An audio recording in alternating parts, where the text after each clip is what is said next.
Hare Krishna. Welcome back to Bhagavad Gita study class. आज हमारे भगवत गीता की chapter 3। Let's start with our guru pranam मंत्र।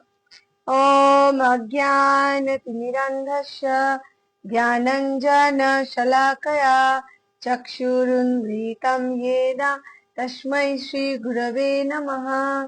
श्री चैतन्य मनोभीष्टं स्थापितं येन भूतले स्वयं रूपा कदा मह्यं ददाति स्वपदान्तिकम्। वन्देऽहं श्रीगुरा श्रीयुतपदकमलं श्रीगुरून् वैष्णवांश्च श्रीरूपं साग्रजातं सहगना रघुनाथान्वितं तं सजीवं साद्वैतं सावधूतं परिजनसहितं कृष्ण चैतन्य देवं श्री राधा कृष्ण पादान् सहगना ललिता श्री विशाखान्वितांश्च। हरे कृष्ण। आज भगवत गीता की चैप्टर 3 की श्लोका नंबर 8। स्टार्ट। नियतं कुरु कर्म त्वं कर्म जयः कर्मणः शरीर यत्रापि च ते न प्रसीदेद कर्मणः। का मीनिंग है अपना नियत कर्म करो, क्योंकि कर्म ना करने की अपेक्षा कर्म करना श्रेष्ठ है। कर्म के बिना ना शरीर निर्वाह भी नहीं हो सकता। तो इसीलिए कर्म योग में हमें जो ये धारणा है कि हमें कोई कर्म नहीं करना, सिर्फ भगवान की नाम करना है, बट ये नियत कर्म क्या है इसको एक्चुअली हमें समझना चाहिए कि नियत कर्म तो डे टू डे लाइफ के जो हमारे कर्म है उसी को नियत कर्म बोलते हैं, कि हमें जो नियमित कर्म करते रहना चाहिए। साथ साथ हम कितना भी भक्ति करें, नियत कर्म अगर छोड़ दे तो वो श्रेष्ठ नहीं है। तो इसीलिए तात्पर्य श्रील प्रभुपाद की जय। ऐसे अनेक छद्म ध्यानी है जो अपने आप को उच्च कुलीन बताते हैं तथा ऐसे बड़े बड़े व्यवसायी व्यक्ति है जो झूठा दिखावा करते हैं। क्या है कि आध्यात्मिक जीवन में प्रगति करने के लिए उन्होंने सर्वस्व त्याग दिया है, ऐसा दिखावा करता है।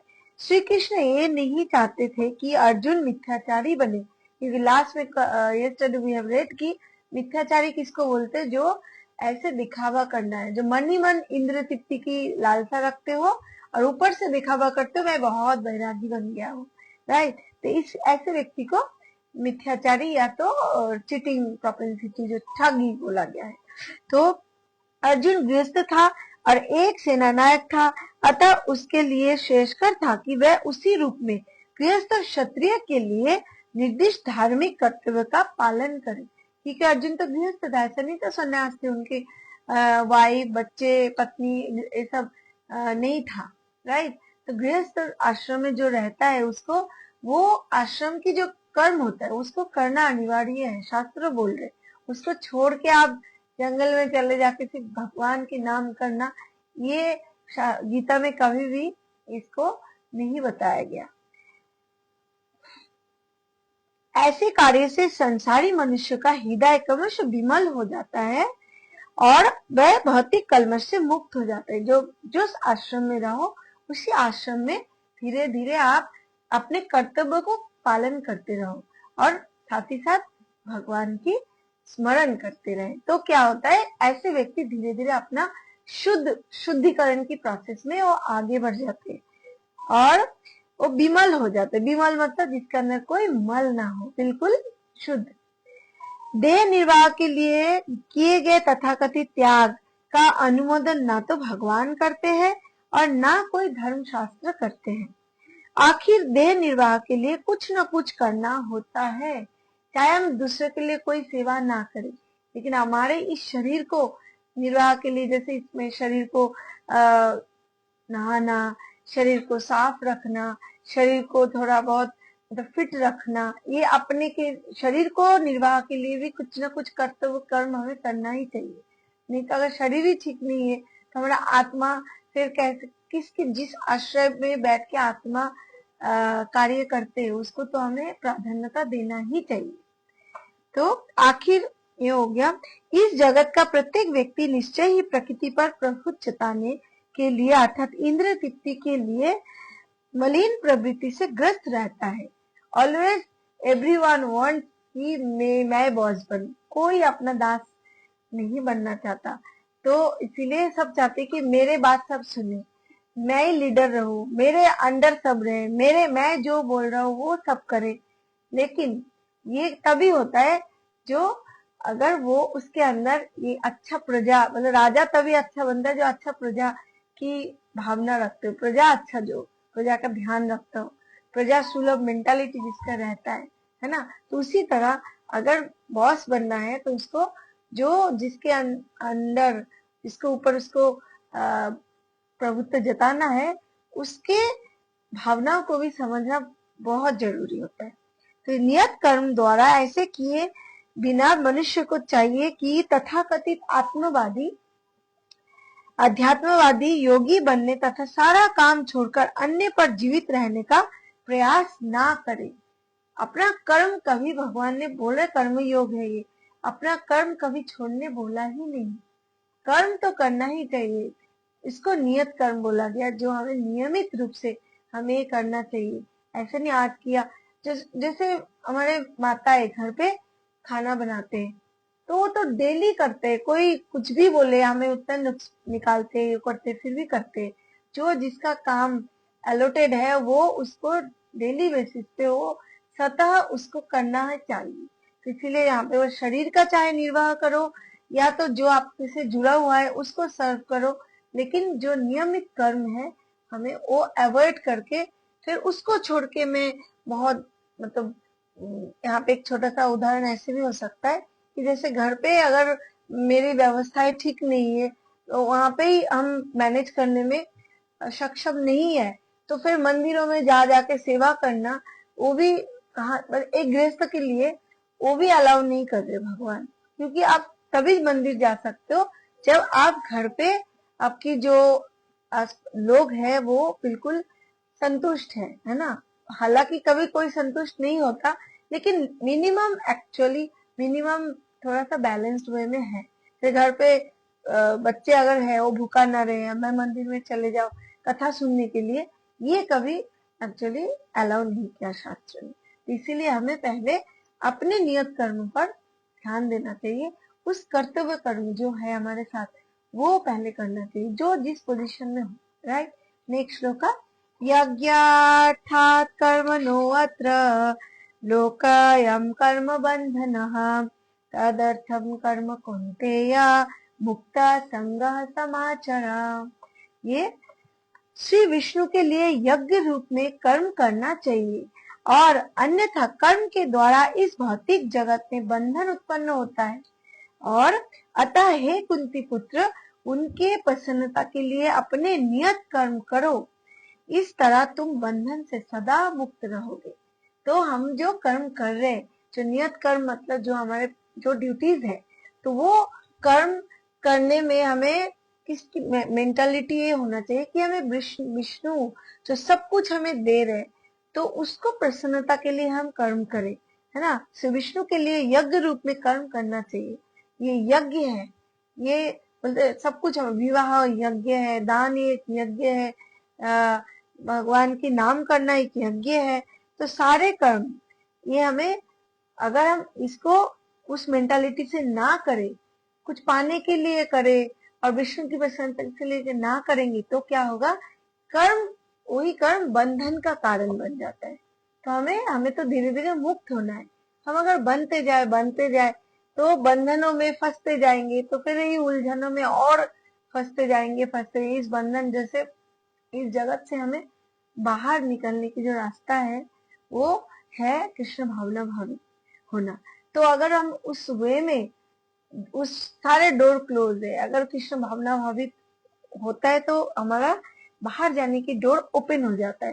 तो अगर उस डोर को ओपन करना चाहते हैं तो जरूर हमें इस भावना के साथ, क्योंकि पहले हम कर्मयोग की शुरुआत की श्लोका में ही पढ़ा था कि हमारा कर्म की करने के पीछे चेतना क्या है, इंटेंशन क्या है।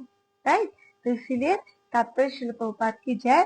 क्योंकि मनुष्य की शरीर के निर्वाह के लिए भी कर्म करना होता है, अतः विशिष्ट सामाजिक स्थिति तथा गुण को ध्यान में रखकर नियत कर्म इस तरह बताए गए हैं कि उस उद्देश्य को पूर्ति हो सके।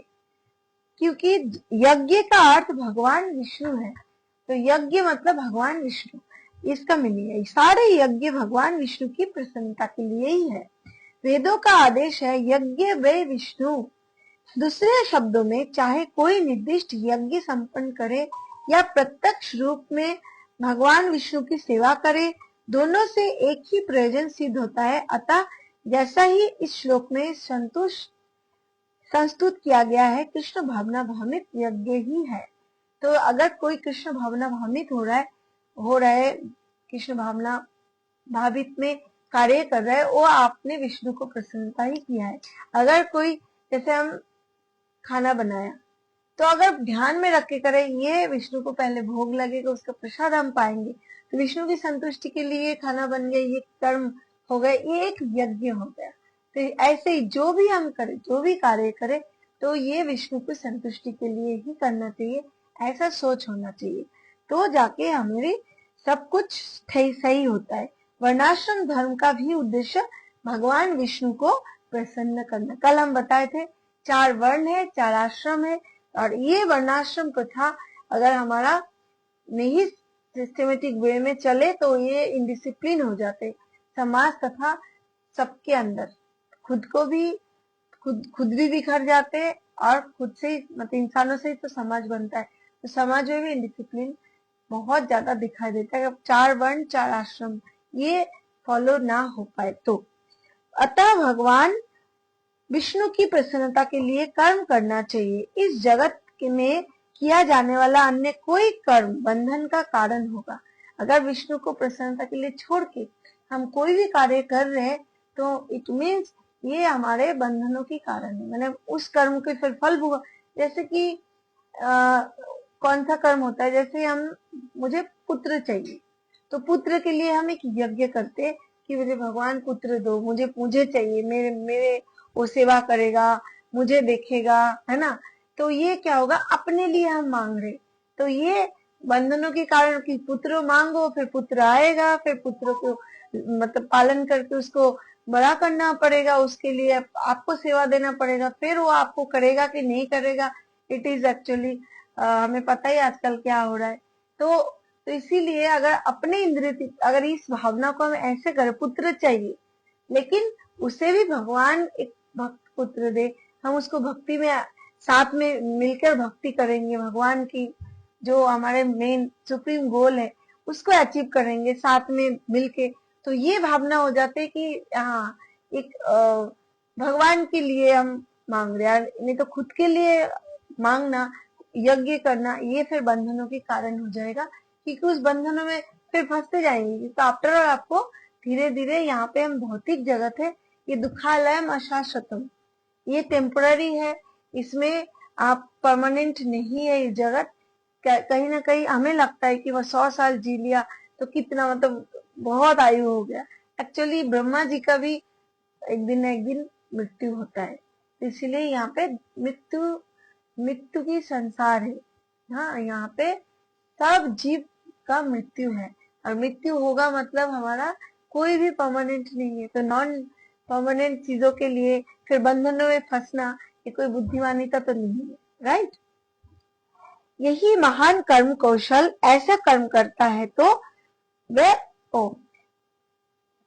अगर हाँ, क्योंकि अच्छे तथा बुरे कर्मों फल होते हैं, और कोई भी फल कर्म करने वाले को बांध लेता है।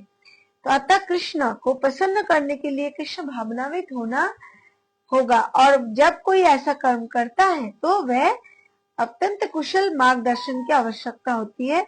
अतः भगवत भक्तों के निदर्शन में या साक्षात भगवान कृष्ण के प्रत्यक्ष आदेश के अंतर्गत मनुष्य को परिश्रम पूर्वक कर्म करना चाहिए। तो ऐसे कर्मयोग कर्म कैसे करना चाहिए, मनुष्य को प्रसन्नता पूर्वक भगवान के लिए खुशी खुशी में कर्म करना चाहिए, ताकि वो हमारे इंद्रिय तृप्ति ना हो कि जो भी कर रहे सुबह से लेकर रात तक, या अगर कोई नौकरी भी कर रहे हो, भगवान इसमें जो पैसा आ रहा है मैं खुद के लिए जो चाहिए उसके लिए, और बाकी सब भगवान के लिए हमें सेवा में लगाना चाहिए। है ना, न कि फिर इकट्ठा करो अपने लिए, फिर क्योंकि ले तो हम कुछ नहीं जा सकते, आफ्टर ऑल ले तो हमें कितना भी हम धन इकट्ठा कर ले छोड़ के ही जाना होगा। इस बेटर कि हम ऐसे उसको चेतना में रखें कि हाँ वो किसी के दिया हुआ है, हमारे पास सुरक्षित है, हम उसको थोड़ा बहुत यूज कर सकते, बट ये हमारा एक्चुअल में नहीं है। ये ग्रेटिट्यूड फील होना भगवान के प्रति कि नहीं, भगवान हमें ये दिया है धन, ये हमारा नहीं है, तो बस ठीक है। बट अगर ये ना हो, अगर हमारा चिंता क्या हो जाता है, भगवान कौन है, मेरे धन है, मैं इनकम किया, मैं नौकरी किया, मेरे मेहनत है, मेरी पैसा है, ये वाला थिंकिंग गलत है। तो अतः भगवत भक्त के निदर्शन में या साक्षात भगवान कृष्ण के प्रत्यक्ष आदेश के अंतर्गत मनुष्य को परिश्रम पूर्वक कर्म करना चाहिए। इंद्र तृप्ति के लिए कुछ भी नहीं किया जाना चाहिए, अपितु हर कार्य कृष्ण की प्रसन्नता के लिए ही होना चाहिए। इस विधि से न केवल कर्म बंधन से आप बचा जा सकता है, अपितु इससे मनुष्य को क्रमशः भगवान की वह प्रेमा भक्ति प्राप्त हो सकेगी जो भगवत धाम को ले जाने वाली है। हरि बोल। सबकी गोल है कहाँ, सुप्रीम गोल है कि स्वर्ग में जाना या उसके ऊपर लोक में जाना। नो, सबकी गोल है कि हम इस जन्म मृत्यु की संसार से छुटकारा पाके हमें भगवत धाम चले जाए, जहाँ जाने के बाद हमें और इस मतलब जंजाल में, इस मृत्यु रूपी संसार में आना नहीं पड़ेगा।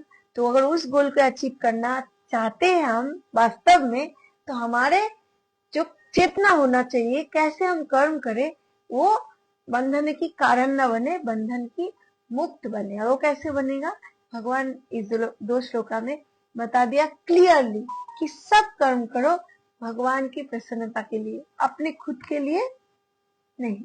राइट, ऐसे चेतना से अगर कोई भी किया गया कर्म, वो बन जाता है यज्ञ, वो बन जाता है कर्म योग। राइट, ठीक है। तो आज यहीं पे ही रखते, कल फिर हम लोग आगे इसका कंटिन्यू करेंगे कर्म योग की। Thank you so much. Hare Krishna.